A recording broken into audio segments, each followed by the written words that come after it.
আজকের এই ভিডিওতে আমরা ক্লাস 7-এর দ্বিতীয় ইউনিট টেস্ট ক্লাস 7 দ্বিতীয় ইউনিট টেস্টের ভূগোল বিষয়ের সাজেশন নিয়ে আজকের এই ভিডিওতে আলোচনা করব। এর আগে আমরা চতুর্থ এবং পঞ্চম চ্যাপ্টার নিয়ে আলোচনা করেছি। আজকের এই ভিডিওতে আমরা ষষ্ঠ অধ্যায় 6 নম্বর চ্যাপ্টারের যে শিলা ও মাটি এখান থেকে গুরুত্বপূর্ণ সাজেশন প্রশ্ন নিয়ে আলোচনা করব। তো এখানে দেখো প্রশ্নের মান একের দাগের প্রশ্ন বলছে একটি পাললিক শিলার উদাহরণ দাও, উত্তর বেলে পাথর। 2 নম্বর প্রশ্ন আগ্নেয় শিলার উদাহরণ দাও, ব্যাসল্ট।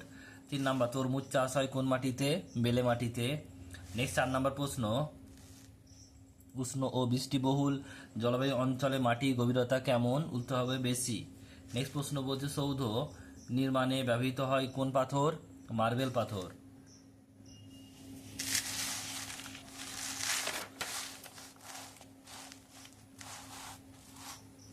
নেক্সট প্রশ্ন 6 নম্বর এঁটেল মাটির জলধারণ ক্ষমতা কেমন? উত্তর হবে বেশি। 7 নম্বর প্রশ্ন প্রাথমিক শিলার উদাহরণ দাও, এটা হবে গ্রানাইট। নেক্সট প্রশ্ন 8 নম্বর মাটির দানার মধ্যে ফাঁক কম থাকে কোন মাটিতে? উত্তর হবে এঁটেল মাটিতে। নেক্সট প্রশ্ন পরেরটা বলছে 9 নম্বর পৃথিবীর জন্মের পরে কোন শিলার সৃষ্টি হয়? আগ্নেয় শিলা। নেক্সট প্রশ্ন 10 নম্বর বলছে পরিবেশের একটি অজৈব উপাদানের নাম লেখো, উত্তর হয় মাটি। 11 নম্বর প্রশ্ন রেল লাইনের ধারে কোন পাথর দেখা যায়? ব্যাসল্ট। নেক্সট প্রশ্ন বলছে 12 নম্বর প্রশ্ন শিলাচূর্ণের সঙ্গে বিভিন্ন জৈব পদার্থ মিশে কি সৃষ্টি হয়? এটা মাটি। নেক্সট প্রশ্ন পরেরটা শিলাচূর্ণের সঙ্গে বিভিন্ন জৈব পদার্থের মিশে কি সৃষ্টি হয়? মাটি, এটা হলো। নেক্সট প্রশ্ন কোন মাটিতে ফসল বেশি ফলানো যায়? দোআঁশ মাটিতে। নেক্সট হচ্ছে শূন্যস্থান পূরণ করো। একেরটা বলছে মাটি সৃষ্টি হয় শিলার ড্যাশের ফলে? ক্ষয়ের ফলে।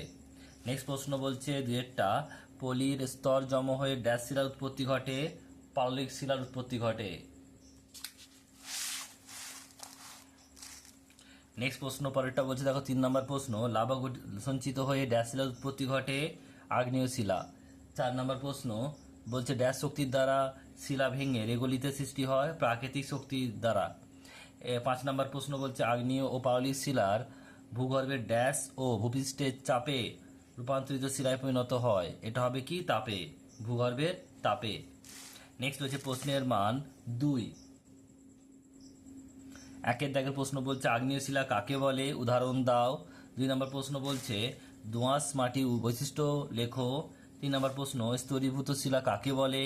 4 নম্বর প্রশ্ন আগ্নেয় শিলা উৎপত্তি কিভাবে হয়? 5 নম্বর প্রশ্ন খনিজ বলতে কি বোঝো? আর 6 নম্বর প্রশ্ন শিলাচূর্ণ থেকে কিভাবে মাটি হয়?